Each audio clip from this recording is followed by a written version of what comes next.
Hello everyone, उम्मीद है आप लोग बहुत अच्छे होंगे। तो आइए आज हम लोग सॉल्यूशन करने वाले हैं रसायन शास्त्र का महत्वपूर्ण 20 ऑब्जेक्टिव प्रश्नों को।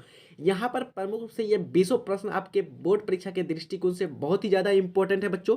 सारे प्रश्नों का आंसर देने का प्रयास कीजिएगा। जो प्रश्न आपसे नहीं बनेगा कृपया करके आप लोग नोट डाउन कर लेंगे या फिर अपना स्क्रीनशॉट खींच लीजिएगा। और एट द लास्ट वीडियो के अंत में आपको बताना है कि टोटल आपका कितना सही हुआ 20 में से। यदि 20 में से आपका 15 सही आता है बच्चों तो 100% आपका 90 मार्क्स आने से आपको कोई नहीं रोकने वाला है। ठीक है, पहला प्रश्न है बॉन्ड CHO अभिक्रिया मूलक को कहते हैं। यानी कि जब बॉन्ड CHO किसी भी अणुसूत्र के साथ जुड़ा हुआ रहेगा तो उस मूलक को हम लोग क्या कहेंगे? एल्डिहाइड, अल्कोहल, कीटोन या फिर इनमें से कोई नहीं।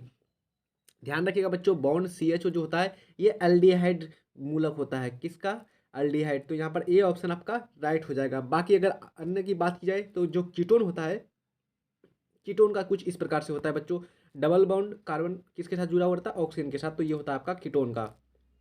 उसके बाद एल्कोहल का जो होता है, एल्कोहल का होता है बॉन्ड OH। ठीक है, यहाँ से एक प्रश्न आपका 100% रहना ही रहना है मूलक के बारे में। ठीक है, एक मूलक दे देगा आपको, मान लो इस प्रकार से दे देगा बॉन्ड COOH किसका है, तो ये आपका कार्बोक्सिलिक अम्ल का है।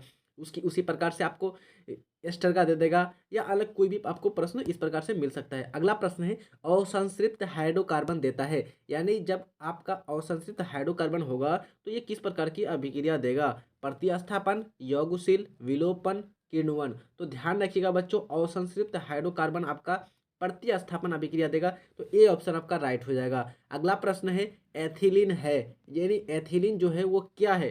Paraffin, olefin, alkene, alkyne. तो यहाँ पर एथिलीन जो है बच्चों, एथिलीन ये साधारण नाम है किसका? ये एथीन का। एथीन क्या होता है? एल्कीन का होता है। एल्कीन, एल्कीन प्रमुख रूप से ये जनरल नाम है बच्चों। ये जनरल नाम है आपका एल्कीन, जिसका सूत्र क्या होता है? CnH2n। CnH2n होता है एल्कीन का। अगला प्रश्न है वर्ग 13 से लेकर 18 तक वाले तत्व कहलाते हैं। यानी कि जब वर्ग किसको बोलते हैं? इस प्रकार से जो उदर्ग स्तंभ होते हैं बच्चों, इसको बोलते हैं क्या? हम लोग बोलते हैं इसको तो वर्ग बोलते हैं। तो वर्ग संख्या 13 से लेकर के 18वें वर्ग तक। 18वें वर्ग में कौन कौन है बच्चों? 18वां वर्ग में, तो 18वां वर्ग में आपका जो अक्रिय तत्व है, हीलियम है, नियोन है, आर्गन है, क्रिप्टन है, रेडॉन है, जेनॉन है, इस प्रकार से। तो ये आपका 18वां ग्रुप। तो 13 से लेकर के 18वें जो ग्रुप है ये तत्व क्या कहलाते हैं? S ब्लॉक के तत्व, P ब्लॉक के तत्व, D ब्लॉक के तत्व या फिर F ब्लॉक। तो ये कहलाते हैं आपका P ब्लॉक बच्चों। ठीक है, क्या कहलाते हैं? P ब्लॉक के तत्व कहलाते हैं। अगला प्रश्न है प्रोपेनोन का क्रियाशील मूलक है। यानी कि जो आपका प्रोपेनोन है बच्चों, इसका क्रियाशील मूलक क्या होगा? तो आप लोग को मैंने पहले ही बता दिया। इस प्रकार के प्रश्न आपको बार बार आने आएगा बच्चों। ये 2022 में ये प्रश्न पूछा हुआ है। तो 100% आप लोग एक नंबर तो आपका फिक्स हो जाएगा अगर आप लोगों ने मूलक को याद कर लिया। एक नंबर तो फिक्स है ही है, यानी कि 2 से 3 भी पूछ सकता है, लेकिन एक नंबर आपका कोई नहीं काटने वाला।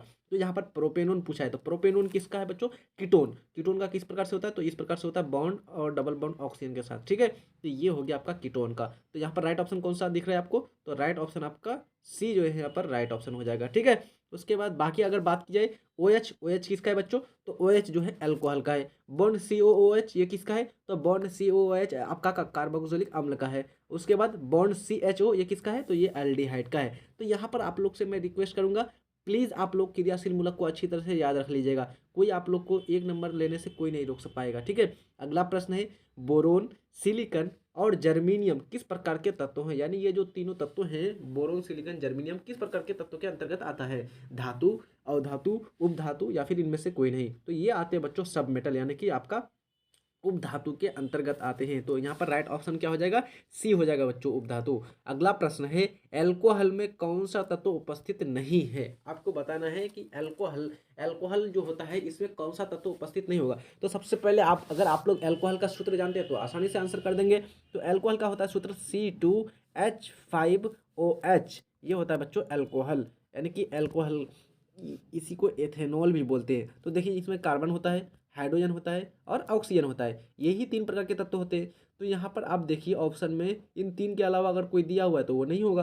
कार्बन होता है, हाइड्रोजन होता है, ऑक्सीजन भी होता है, लेकिन नाइट्रोजन आपका है क्या? यहाँ पर देखिए तो C2H5OH में है, नाइट्रोजन नहीं है। तो इस प्रकार से हमको पता चला कि नाइट्रोजन जो है अल्कोहल में नहीं उपस्थित नहीं होता है। ये प्रश्न आपका 2021 में पूछा हुआ है। अगला प्रश्न है आपका आवर्त सारणी के प्रथम आवर्त में तत्वों की संख्या है, यानी आवर्त सारणी सारणी का जो प्रथम आवर्त है बच्चों, इस प्रकार से जो बने हुए हैं ना, इसको बोलते हैं आवर्त, इस प्रकार से, ठीक है। ये दो चीज़ें, एक है आपका वर्ग, इस प्रकार से रहेगा तो इसको बोलेंगे वर्ग, ठीक है, इस प्रकार से बटा हुआ रहेगा तो, और इस प्रकार से रहेगा तो इसको बोलेंगे आवर्त। समझ में आया? तो यहाँ पर हमको पूछ रहा है कि जो आपका प्रथम आवर्त है, प्रथम पहला जो आवर्त है, इसमें तत्वों की संख्या कितनी है। तो मैं आपको बता दूं बच्चों, जो प्रथम आवर्त है इसमें दो ही तत्व है, एक है आपका हाइड्रोजन और एक है आपका हीलियम। तो यहाँ पर कितनी होगी तत्वों की संख्या? दो हो गई। तो यहाँ पर राइट ऑप्शन कौन सा हो जाएगा? ए हो जाएगा बच्चों, ठीक है। अगला प्रश्न है डालडा में उपस्थित वसा अम्ल किस प्रकृति का होता है। यानी जो डालडा होता है बच्चों, उसमें जो उपस्थित अम्ल होते हैं वो किस प्रकृति का होता है, आपको बताना है। संतृप्त, अवसंतृप्त, आंशिक संतृप्त, अति संतृप्त। तो ध्यान रखिएगा ये होता है आपका संतृप्त। ए ऑप्शन आपका राइट हो जाएगा। अगला प्रश्न है निम्न तत्वों में कौन सबसे अधिक क्रियाशील है। यानी इन चारों तत्वों को देखना है, आपको बताना है इन चारों में से सबसे अधिक क्रियाशील कौन है बच्चों। तो यहाँ पर सबसे अधिक क्रियाशील आपका सोडियम हो जाएगा। ए बी ऑप्शन आपका राइट हो जाएगा। अगला प्रश्न है कौन सा यौगिक ईंधन के रूप में प्रयोग किया जाता है। यानी कि इसका जो उपयोग किया जाता है एथेनॉल, यानी ये ईंधन के रूप में किया जाता है, तो कौन होगा? एथेनॉल, प्रोपेनॉल, एथेनोइक अम्ल, सभी। तो यहाँ पर ध्यान रखिएगा बच्चों, एथेनॉल जो होता है, एथेनॉल जिसको अल्कोहल बोलते हैं, यानी कि शराब बोलते हैं, वाइन, ये जो है प्रमुख रूप से ईंधन के रूप में प्रयोग किया जाता है। तो यहाँ पर राइट ऑप्शन कौन सा हो जाएगा? ए हो जाएगा। और ये आपका 2019 में ये प्रश्न पूछा हुआ है। अगला प्रश्न है आवर्त सारणी में वर्ग 2 के तत्व कहलाते हैं। यानी आवर्त सारणी में प्रमुख रूप से जो दूसरा क्लास का जो तत्व है वो क्या कहलाएगा। तो मैंने आपको बताया इस प्रकार से जो है बच्चों, इस प्रकार से बटे हुए उदग्र स्तंभ को ही क्या कहते हैं हम लोग? वर्ग कहते हैं। तो जो दूसरा नंबर का वर्ग है उसके तत्व को क्या कहेंगे? तो ध्यान रखिएगा, दूसरा नंबर का जो वर्ग है बच्चों, दूसरा वर्ग 2 के तत्व प्रमुख रूप से क्षारीय मृदा धातुएं कहलाती है। कौन सी धातुएं? क्षारीय मृदा धातुएं। तो राइट ऑप्शन कौन हो जाएगा? सी हो जाएगा बच्चों। अगर आपको पूछे कि क्षार धातुएं किसके अंतर्गत आता है, तो क्षार धातुएं जो है ये आपका प्रथम आवर्त के अंतर्गत आता है। कौन सा आवर्त? प्रथम, ये प्रथम वर्ग बच्चों, ठीक है, आवर्त नहीं होगा, प्रथम वर्ग। उसके बाद अकीर्य धातु कौन सा वर्ग में आता है? तो अकीर्य धातु आपका 18वें वर्ग में आता है। कौन कौन सा अकीर्य धातु है? अकीर्य धातु के अंतर्गत आपका प्रमुख रूप से हीलियम है, नियोन है, आर्गन है, क्रिप्टन है, जेनन है, रेडन है ना। और उसके बाद हैलोजन ग्रुप प्रमुख रूप से इसमें आपका आता है फ्लोरीन, क्लोरीन, ब्रोमीन, आयोडीन, है ना। इस प्रकार से ये होता है हैलोजन। तो यहाँ पर ध्यान रखिएगा, इन चारों में से आपका कोई भी प्रश्न आपका यहाँ से बन सकता है बच्चों। चारों को याद रखना है, चारों के वर्ग संख्या को याद रखना है। अकीर्य तत्व 18वां वर्ग, क्षार धातु है पहला वर्ग, क्षारीय मृद धातु है दूसरा वर्ग, हैलोजन 17वां वर्ग, ठीक है। लेकिन यहाँ के अनुसार हमारा राइट ऑप्शन कौन सा हो जाएगा? सी हो जाएगा बच्चों।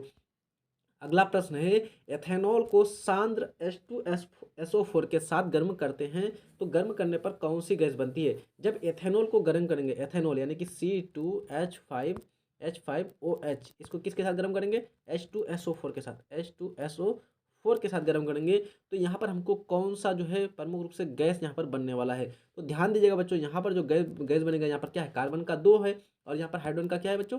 5 है। तो यहाँ पर हाइड्रोजन का 5 है, तो यहाँ पर आपका क्या आ जाएगा? एगो हाइड्रोजन यहाँ से आपका आ जाएगा इसमें, तो क्या हो जाएगा? C2H6 बन जाएगा। C2H6 क्या होता है? तो ये होता है आपका इथेन। तो यहाँ पर सी ऑप्शन आपका राइट हो जाएगा। अगला प्रश्न है बायोगैस का मुख्य घटक है, यानी बायो जो गैस है इसका मुख्य घटक कौन सा है? मेथेन, हाइड्रोजन, कार्बन डाइऑक्साइड, जलवाष्प। ये आपका तो बहुत ही सिंपल प्रश्न है ना, पहले ही बता दिया हूँ मैं। बायोगैस जो है प्रमुख रूप से मेथेन प्रमुख इसका घटक है, ठीक है। मीथेन का सूत्र क्या होता है ये भी पूछा जाता है आप लोग को। तो मीथेन का सूत्र होता है CH4। अगर आपको पूछा जाए कि मीथेन में बंधनों की संख्या कितनी है, कितने बंधन पाए जाते हैं, ये भी क्वेश्चन पूछा हुआ है। तो देखिए बच्चों, इस प्रकार से हम लोग निकाल लेंगे। 4 हाइड्रोजन है CH4, तो इसको क्या करेंगे? एक हाइड्रोजन यहाँ हो गया, एक हाइड्रोजन यहाँ हो गया, एक हाइड्रोजन इस साइड हो गया और एक हाइड्रोजन नीचे। तो कितना बॉन्ड बन गया? 1 बॉन्ड, 2 बॉन्ड, 3 बॉन्ड और 4, यानी कि 4 बंधन बन गया। तो टोटल मुख्य रूप से 4 आबंध होते हैं किसमें? मीथेन में। अगला प्रश्न है टिहरी बांध निर्माण का उद्देश्य क्या था। यानी जो टिहरी बांध का निर्माण किया गया है बच्चों, ये कहाँ पर है? टिहरी बांध उत्तराखंड में है बच्चों। तो इसका जो उद्देश्य है, इस बांध का उद्देश्य क्या है? सॉरी बच्चों, थोड़ी सी तबीयत खराब होने के कारण थोड़ी सी ऐसा हो रहा है। कोई दिक्कत नहीं है, आप लोग कंटिन्यू अच्छी तरह से पढ़ाई करिए। है ना। तो प्रश्न था टिहरी बांध, तो ये आपका उत्तर प्रदेश में है। तो इसका जो ये बांध निर्माण किया गया बच्चों, इसका उद्देश्य, इसका पर्पस क्या है? आप लोग जो अभी मैट्रिक का तैयारी कर रहे हैं, एग्जाम की तैयारी कर रहे हैं, तो आप लोग का कुछ ना कुछ उद्देश्य होगा, है ना।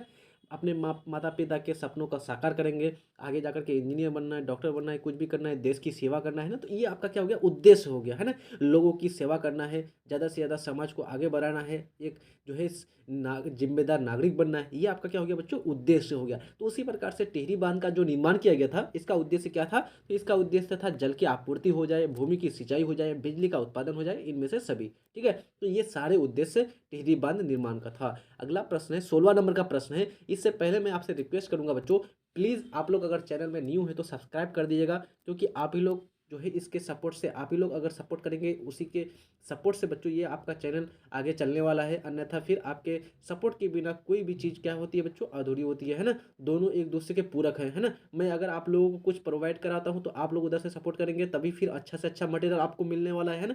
चलिए, अगर आप लोग को वीडियो अच्छे लग रहे हैं तो लाइक भी कर दीजिएगा। तो प्रश्न है, एसिटिक अम्ल किस प्रकार का कार्बोक्सिलिक अम्ल है? यानी जो एसिटिक अम्ल होता है, मोनो, डाई, ट्राई या फिर पॉली। तो एसिटिक अम्ल है बच्चों, एसिटिक अम्ल ये है आपका, इसका सूत्र होता है C2H5COOH, ये होता है आपका एसिटिक अम्ल। तो एसिटिक अम्ल जो ये सूत्र होता है बच्चों, प्रमुख रूप से CH3, सॉरी बच्चों, CH3COOH, ये होता है आपका सूत्र।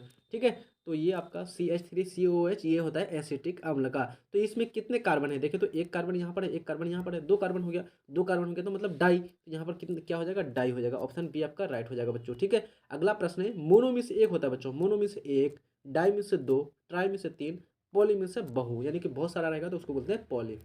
अगला प्रश्न है, एस्टर का गंध कैसा होता है? यानी जो एस्टर होता है इसका गंध कैसा होता है?